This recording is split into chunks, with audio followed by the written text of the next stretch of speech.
Part 1. The alarm screamed through the bridge of the Earthship horizon. Captain Daniel Harris jumped from his chair and ran to the communications panel. His hands moved fast across the controls as he tried to understand what was happening. "Captain, we're getting a distress signal from Kepler Station," Lieutenant Sophie Blake said. Her voice was shaking. "Sir, it just stopped." Everything went silent. Daniel felt his stomach drop. Kepler Station was home to over 200 people. Families lived there. Children went to school there. It was a peaceful mining colony that had existed for almost 20 years without any problems. "Set course for Kepler Station. Maximum speed," Daniel ordered. He looked at his crew. "I want everyone ready for anything." The journey took 3 hours. 3 hours of terrible silence. 3 hours of hoping they would find everyone safe. But deep down, Daniel knew something was very wrong. Distress signals did not just stop like that. When the horizon arrived at Kepler Station, Daniel wished they had never come. The station was destroyed. Pieces of metal floated in space. Bodies drifted among the debris. Everything that had been a living, breathing community was now just wreckage and death. Sophie stood next to Daniel, staring at the view screen. Her face was pale. "Sir, I'm counting 243 bodies. No life signs anywhere." Daniel closed his eyes for a moment. 243 people, gone, murdered. "Run a full scan. I want to know what happened here," he said quietly. The scan results came back quickly. The evidence was clear. Kraken weapons had done this. The insect-like aliens had attacked without warning. They had disabled the station's shields first, then targeted the living areas. This was not a battle. This was a massacre. "Captain, we're receiving a transmission," Sophie said. "It's from the Vraken fleet near the border. They're saying that Kepler Station was in disputed territory." Daniel felt anger rise in his chest. Disputed territory? That's a lie. Kepler Station has been in recognized human space for 20 years. Everyone knows that. He walked slowly around the bridge, looking at his crew. They all had the same expression. Shock, grief, anger. "Send everything we found to Earth Command," Daniel said. "Every piece of evidence. Every scan. Every image. Let them see what the Vraken did here." Within hours, the news spread across all human colonies. Every ship, every station, every settlement learned what had happened at Kepler Station. And then Admiral Patricia Cole appeared on every screen throughout human space. Admiral Cole was not a woman who showed emotion easily. She had served in Earth's military for 40 years. She had seen conflicts and resolved disputes. But today her face looked like it was carved from stone. "People of Earth and all human colonies," she began. Her voice was cold and hard. "Today, the Vraken hierarchy committed an act of mass murder against our people. 243 civilians were killed in a deliberate attack on Kepler Station." She paused, letting her words sink in. "The Galactic Council will want us to negotiate. They will want us to attend meetings and discuss terms. They will want us to be patient while they investigate and mediate." Admiral Cole leaned forward. "We will not do any of these things." Daniel watched the transmission from his ship. He had never heard a human leader speak this way before. "Humanity has a simple policy from this day forward," Admiral Cole continued. "We do not negotiate with murderers. We do not sit at tables with those who kill our children. We do not give them the respect of dialogue. There is only one response to what happened at Kepler Station: justice." The transmission ended. Daniel looked at Sophie. She looked back at him. Both of them understood what was coming. The galaxy had never seen humanity act like this before. They had always followed the rules, always been patient, always tried to solve problems peacefully. But something had broken. Something fundamental had changed in how humans saw the universe. They had learned that sometimes talking was not enough. Sometimes evil had to be confronted with force. "What do you think will happen now?" Sophie asked quietly. Daniel looked back at the ruins of Kepler Station floating outside his ship. "I think the Vraken are about to learn something they should have known already. Humans protect their own, and when someone kills our people, there is no forgiveness. There is no second chance. There is only the price that must be paid." Far away on the Galactic Council's homeworld, Ambassador Gregory Walsh received the same message from Admiral Cole. He sat in his office, a room filled with diplomatic awards and peace treaties. For 30 years he had believed in the power of words. He had believed that any problem could be solved if people just talked to each other. But as he looked at the images from Kepler Station, he realized that some things could not be solved with words. Some things required action. Some people did not deserve the courtesy of negotiation. Gregory stood up and walked to his window. He could see the council building in the distance. Tomorrow he would go there. Tomorrow, he would tell the council something they did not want to hear. Tomorrow he would explain that humanity was done asking for help. From now on, humanity would take care of its own problems. The Vraken had made a terrible mistake. They had thought humans were soft. They had thought humans would complain and protest but ultimately do nothing. They had thought the Galactic Council would protect them while they investigated for months or years. They were wrong. As night fell on Earth, people gathered in cities and towns. They held memorials for those who died at Kepler Station. They said prayers and lit candles.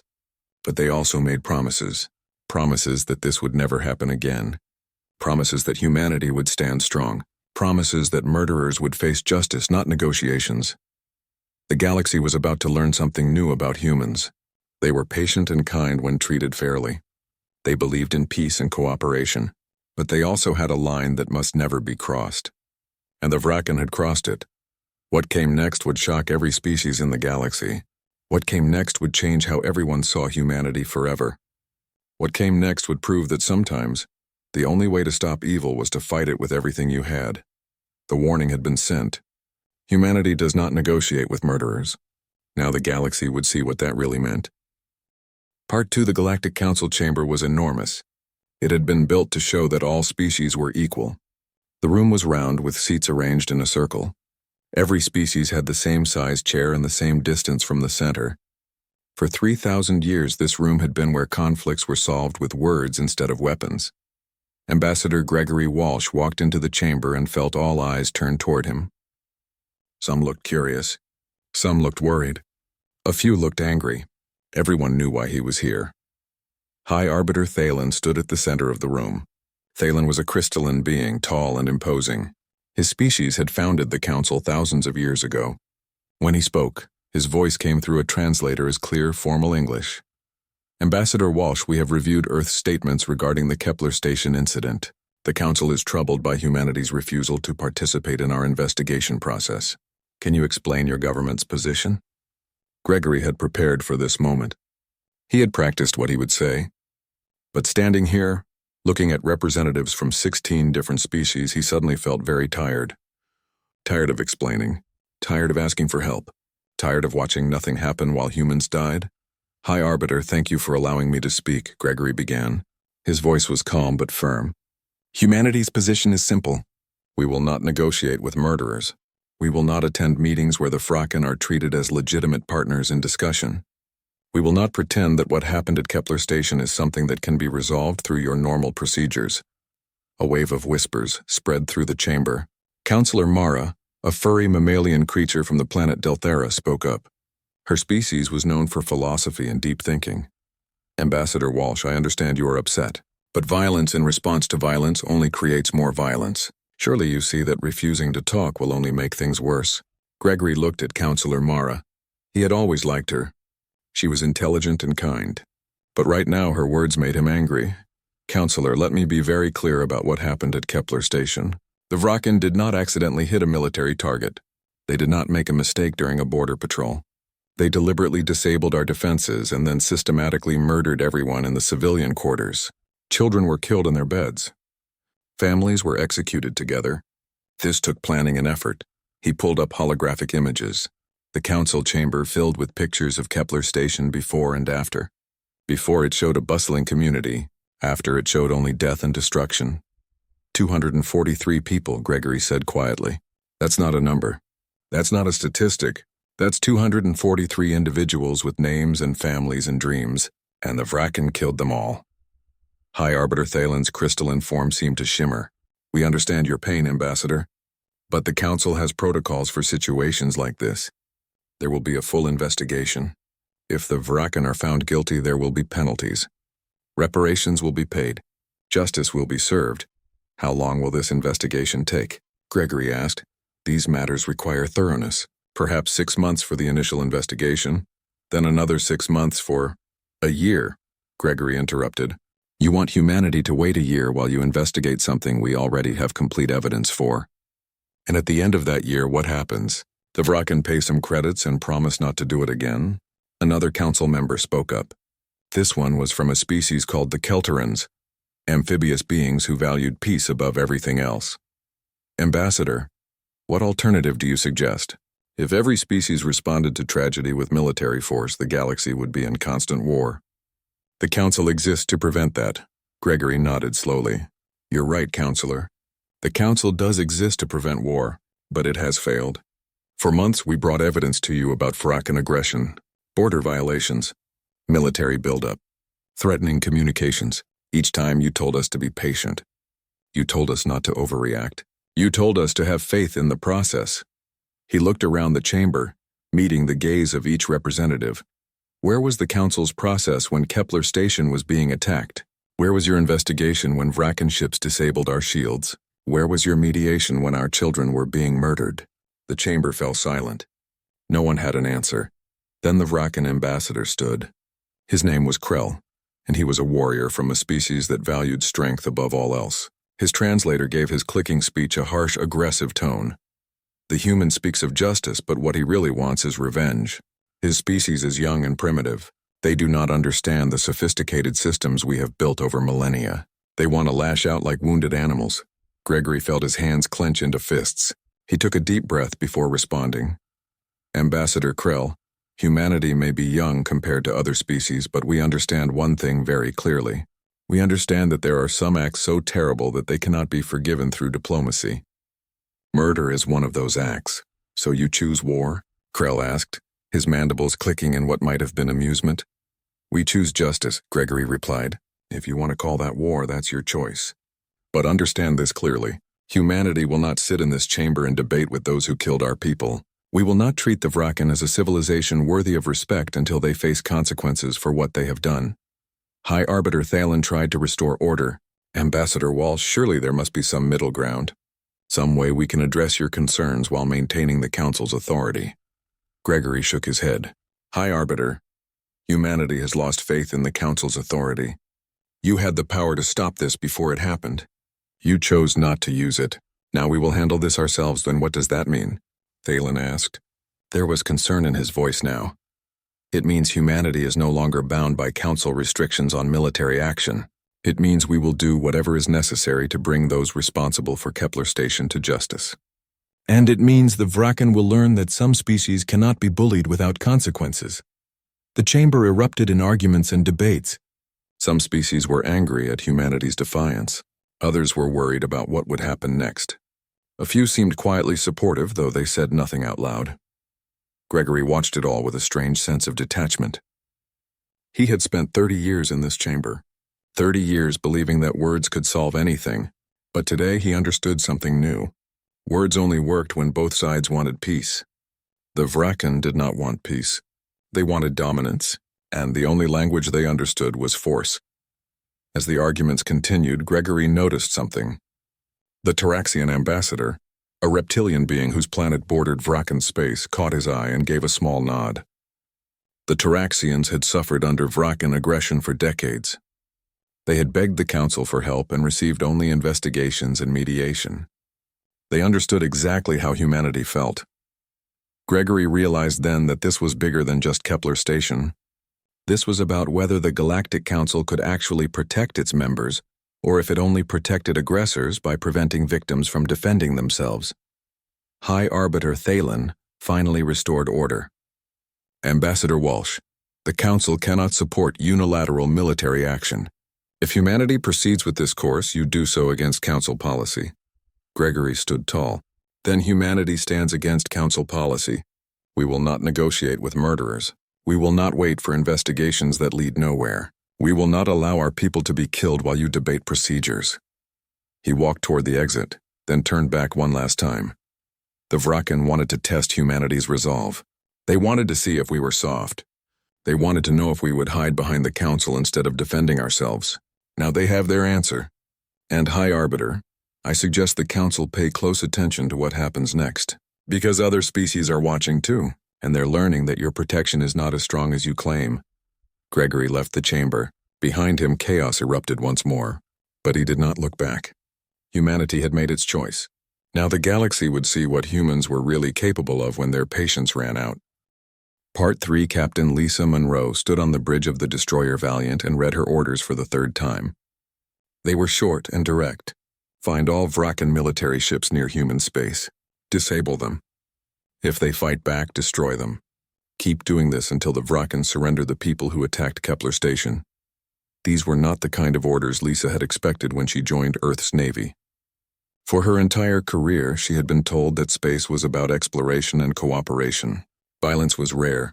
War was something from Earth's past, not its future. But Kepler Station had changed everything. "Captain, we have 23 ships in the 7th Fleet," Lieutenant Commander Kyle Price said. He was her second in command, a calm man who never seemed worried about anything. "Intelligence reports 40 Vrakan warships in our area of operations. We're outnumbered almost 2 to 1, Lisa smiled slightly. The Vrakan think numbers are all that matter. They're used to species that run away when outnumbered. They're about to learn that humans are different." Kyle pulled up a tactical map showing Vrakan ship positions. They were spread out, confident, not expecting any trouble. Why would they? The Galactic Council would take months to authorize any response. By then, the Vrakan could claim it was all a misunderstanding and pay some minor fine. Except humanity was not waiting for the Council. "Kyle, how long until we reach the first Vrakan patrol group?" 2 hours, Captain." Lisa nodded. "Make sure every crew member understands the mission. We're not here to start a war. We're here to enforce justice. But if the Vrakan want to fight, we will not back down." The 2 hours passed quickly. Lisa spent the time reviewing everything they knew about Vrakan ships. Their weapons, their shields, their tactics.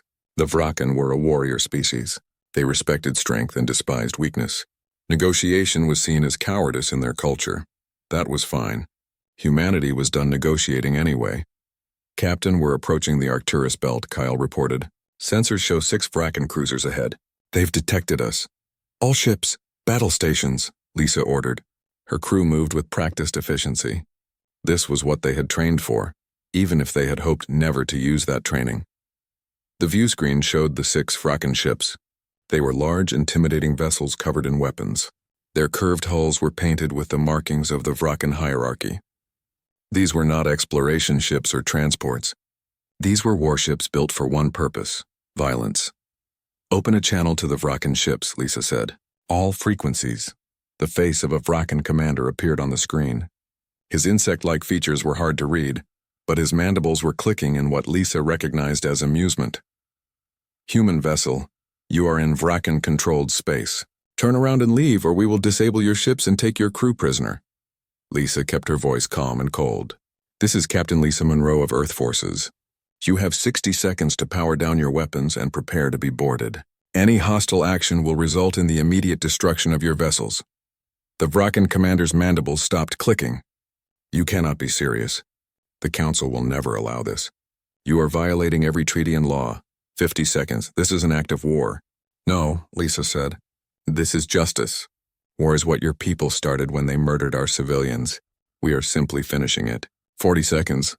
The Vrakan commander's expression changed. The amusement was gone. Now there was anger and something else. Maybe fear, maybe respect. It was hard to tell. "You are making a terrible mistake, human. The hierarchy will crush your weak species for this insult." 30 seconds. "I suggest you use that time to power down your weapons." The Vrakan ships began charging their weapons instead. Lisa had expected this. The Vrakan were a proud species. They would rather fight than appear weak. "All ships, weapons free," Lisa ordered. "Target their engines and weapon systems. Try not to kill anyone, but protect yourselves first. If they want to die for nothing, that's their choice." The battle began suddenly and ended quickly. Human railguns fired metal projectiles at incredible speeds. They tore through Vrakan shields like they were not even there. Missiles locked onto weapon ports and engine cores, striking with perfect accuracy. The Vrakan tried to fight back. Their energy weapons lit up space with green fire. But human ships were faster, more agile. They dodged and weaved, always moving, always firing. Within 17 minutes, all 6 Vrakan ships were floating dead in space. Their engines were destroyed. Their weapons were disabled. But their life support was still working. The crews were alive.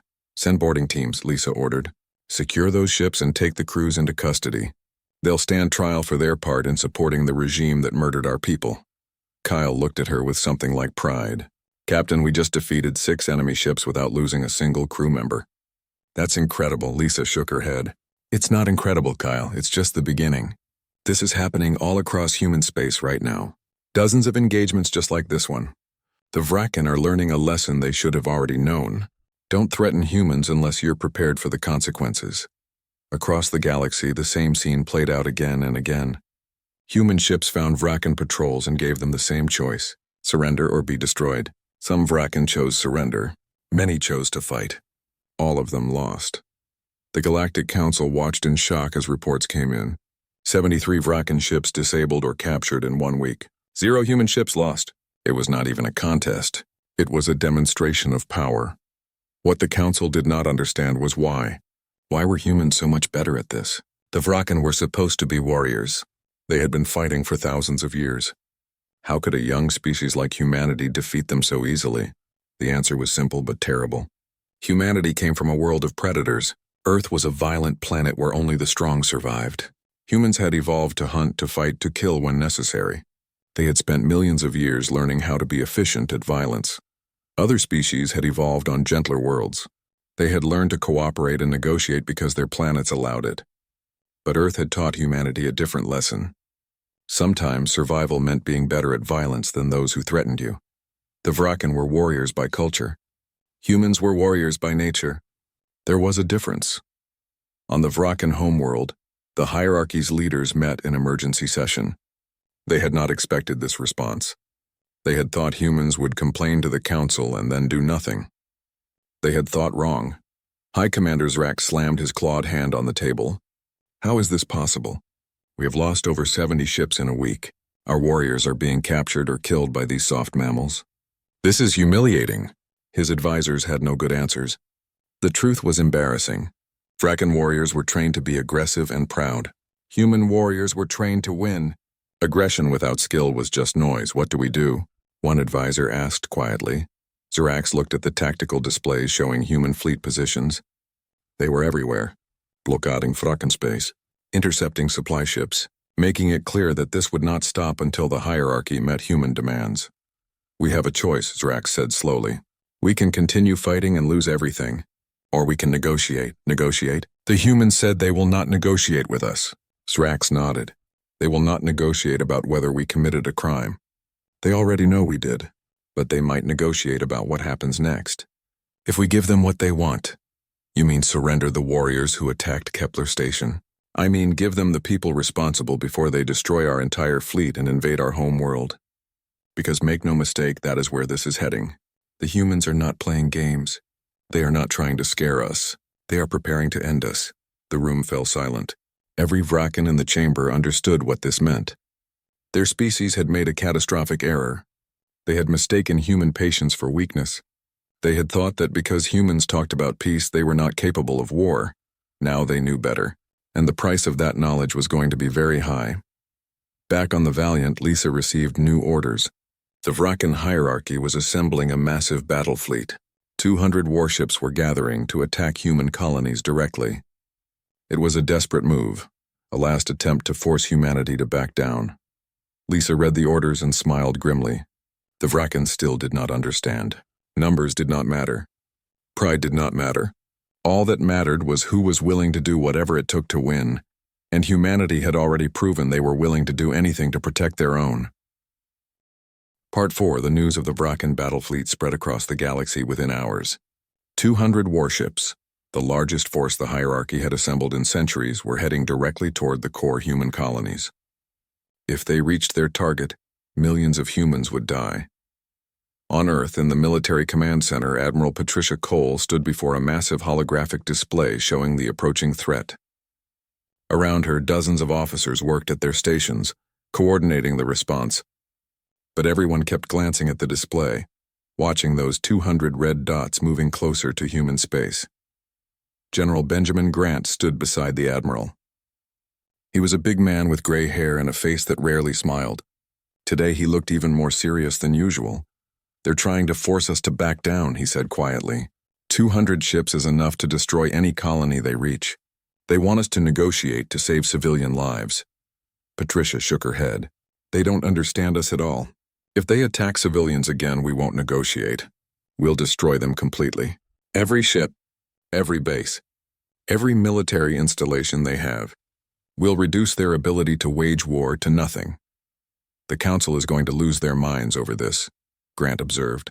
The Council already lost their minds when we started capturing Vrakan ships. This just proves we were right. The Vrakan don't want peace. They want dominance, and the only way to stop them is to show them they can't win.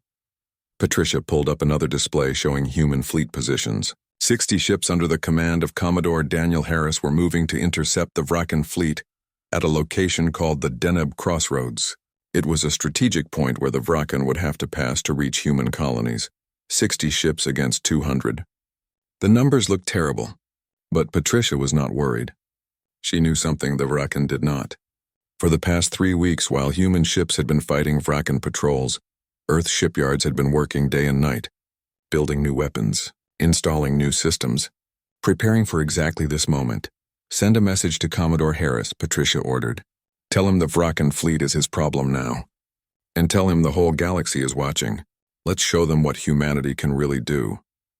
On the bridge of the horizon, Daniel Harris received the Admiral's message and felt the weight of responsibility settle on his shoulders.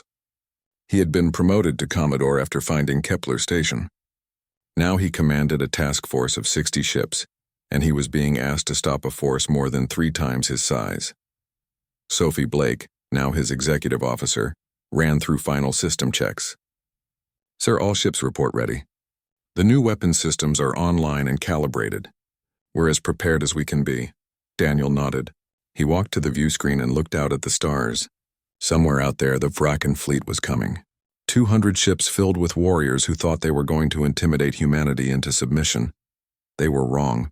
Open a fleet-wide channel, Daniel ordered. His face appeared on screens throughout all 60 ships. Thousands of crew members stopped what they were doing to listen. Everyone knows what's coming, Daniel began. His voice was calm and steady. The Vrakan are sending their entire available fleet to attack our colonies. They think we'll panic. They think we'll back down. They think that because they have more ships, they've already won. He paused, looking directly into the camera. But they've made a mistake. They think this is about numbers. It's not. This is about something much more important. 3 weeks ago, the Vrakan murdered 243 of our people. Men, women, children. They killed them deliberately and without mercy. And when we demanded justice, the galaxy told us to be patient, to talk it out, to negotiate. His expression hardened. We're done being patient. We're done talking, and we're sure not going to negotiate. Today, the Vrakan are going to learn what happens when you threaten human families. Today, they're going to learn that humanity protects its own, no matter what it costs, no matter what it takes. He looked around at his own bridge crew. They were all watching him with fierce determination. The Vrakan have 200 ships. We have 60. But we have something they don't have. We have the knowledge that what we're doing is right. We're not fighting for conquest or glory. We're fighting for justice. We're fighting so that what happened at Kepler Station never happens again. And that makes us stronger than any number of enemy ships. Daniel's voice grew louder. So when those Vrakan ships arrive, we're going to meet them head on. We're going to show them that humans don't run. We don't hide. We don't surrender. We fight and we win. Because failure is not an option. Because our families are counting on us. Because the galaxy needs to know that some things are worth fighting for. He saluted his crew. All ships prepare for combat. Let's send a message the whole galaxy will remember. Humanity does not negotiate with murderers. We destroy them, the channel closed. Across 60 ships, thousands of crew members returned to their stations with renewed purpose. They were outnumbered. They were facing the largest Vrakan force in recent history. But they were not afraid. They were angry. And they were ready. The Vrakan fleet arrived at the Deneb Crossroads 3 hours later. High Commander Zrax, leading the fleet from his flagship, saw the human ships waiting for them and felt confused. Only 60 ships? Where was the rest of their fleet? They're trying to delay us, his tactical officer said. They'll fight a brief engagement, then retreat. It's a standard defensive strategy. Zrax clicked his mandibles in satisfaction. Then we'll destroy them quickly and continue to the human colonies. Prepare for attack formation. All ships, maximum speed. Crush them. The Vrakan fleet charged forward in a massive wedge formation. It was an intimidating sight. 200 warships moving together. weapons charged ready to overwhelm the small human force. But the humans did not retreat. They did not scatter. They held their position and waited. "Sir, the humans are not moving," the tactical officer said, sounding uncertain. "They're frozen with fear," Zrax decided. "Good. It will make this easier." Then the humans opened fire. The first volley came from weapons the Fraken had never seen before. Railguns firing projectiles at speeds close to the speed of light. Each projectile hit with the force of a small nuclear explosion. Fraken shields designed to stop energy weapons and conventional missiles might as well have been made of paper. 3 Vraken cruisers exploded in the first 10 seconds of the battle. "What is this?" Zrax screamed. "What are these weapons?" His tactical officer had no answers. The display showed Vraken ships being torn apart with terrifying efficiency. Human ships moved in coordinated formations, each one firing with perfect accuracy. Every shot hit exactly where it was supposed to hit. The Vraken tried to adapt. They spread out, trying to use their numbers to surround the human fleet. But human ships were faster, more agile. They dodged Vraken fire and responded with devastating accuracy. Energy weapons that the Council had never documented carved through Vraken armor like it was not there. Missiles that moved and thought for themselves found weak points in enemy shields and exploited them perfectly. It was not a battle. It was a demonstration of technological superiority. Zrax watched in horror as his fleet fell apart. 10 ships destroyed, 20, 30. The numbers kept climbing. And the humans had not lost a single vessel. "How is this possible?" he whispered. His tactical officer, younger and smarter than most Vraken warriors, understood. "Sir, the humans have been holding back. All those treaties they signed with the Council, agreeing to limits on military technology, they lied. Or they've been developing weapons in secret. Either way, we're not fighting the species we thought we were." Zrax realized the horrible truth. Humanity had played the long game. They had appeared peaceful and cooperative. They had followed Council rules and participated in diplomatic processes. But the whole time they had been preparing for exactly this scenario. Preparing for the day when diplomacy failed and they needed to protect themselves. The Vraken had made the mistake of thinking that because humans talked about peace, they were not capable of overwhelming violence. Now they were paying the price for that assumption. A massive explosion lit up the view screen. Zrax's own flagship shuddered as human weapons struck its shields. "Sir, shields at 40% and falling. We can't take much more of this." Zrax looked at the tactical display. Half his fleet was destroyed or disabled. The other half was scattered and panicking. The humans had not even slowed down. He had one choice left, the choice he had been too proud to consider before. "Open a channel to the human commander," Zrax ordered. "We surrender." Part 5. The message came through on all frequencies. High Commander Zrax's face appeared on the view screen of every human ship in the battle. His mandibles were still, his posture defeated. For a warrior species that valued pride above almost everything else, this was the ultimate humiliation. "Human Commander, this is High Commander Zrax of the Vraken hierarchy. We request terms of surrender." On the bridge of the horizon, Daniel Harris stared at the screen. Part of him wanted to refuse. Part of him wanted to finish what the Vraken had started. Every time he closed his eyes, he saw the bodies floating in space around Kepler Station. He saw the children who would never grow up. The families who would never be whole again. Sophie stood beside him, watching his face carefully. She knew what he was thinking. The entire crew knew. They all felt the same anger, the same need for revenge. But Daniel remembered something his father had told him long ago. Revenge and justice were not the same thing. Revenge was about making yourself feel better. Justice was about making sure the right thing happened, even when it was hard. "Open a channel," Daniel said quietly. Zrax's image became larger on the screen. The Vraken commander looked old and tired now. The arrogance was gone. "High Commander, humanity will accept your surrender under the following conditions. First, all Vraken ships will immediately power down weapons and engines. Second, you will withdraw all military forces from human-adjacent space. Third, and most important, you will surrender every Vraken military officer who participated in the attack on Kepler Station." Zrax's mandibles twitched. This was the hardest demand. In Vraken culture, surrendering your own people was the ultimate betrayal. But he had no choice. The human weapons had proven unstoppable. If he refused, they would destroy everything. "And if we agree to these terms?" Zrax asked. Daniel's expression was cold and hard. Then this ends here. No more attacks. No more deaths. We take the people responsible for Kepler Station. They face human justice, and the rest of your species lives in peace. But understand this clearly, High Commander. If you ever threaten human civilians again, if you ever cross that line a second time, there will be no surrender. There will be no negotiation. We will reduce your entire military to scrap metal and make sure you never have the ability to hurt anyone again. Zrax was silent for a long moment. Then he clicked his mandibles in the Vrakan gesture of acceptance. We agree to your terms. The warriors responsible for Kepler Station will be handed over within 3 days. You have my word as a commander. Your word means nothing to us, Daniel replied flatly. But your actions will. Follow through on this agreement and we're done. Betray it and you'll learn that what you saw today was humanity being merciful. The channel closed. Around the battle site, Vrakan ships began powering down their weapons. Human vessels moved in to take control, boarding parties securing each ship and taking the crews into custody. Sophie let out a breath she had been holding. We did it, sir. We actually did it. Daniel nodded slowly, but he did not feel victorious. He felt tired. Tired of fighting. Tired of death. Tired of proving that humans could be just as violent as any species in the galaxy.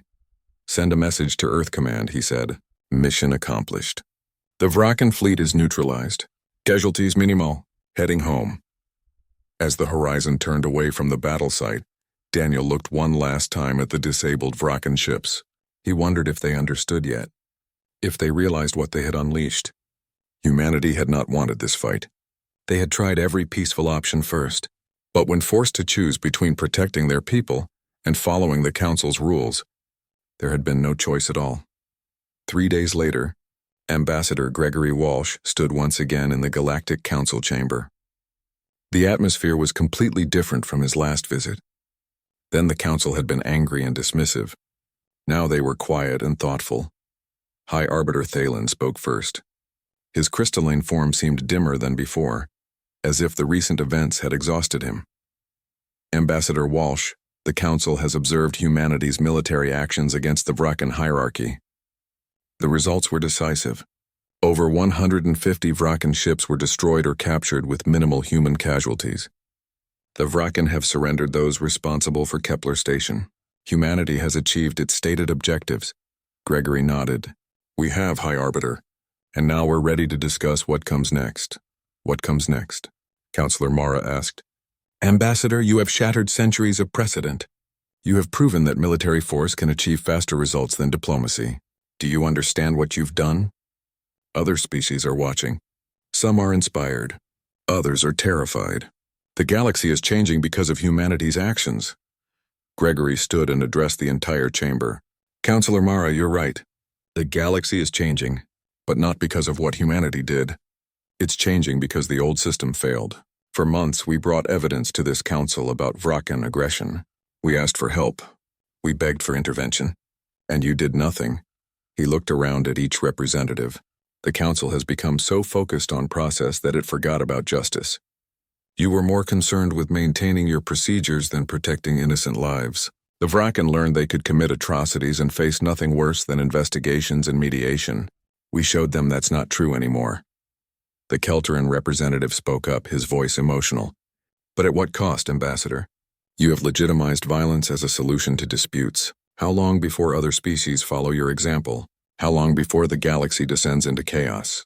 That depends on you, Gregory replied simply.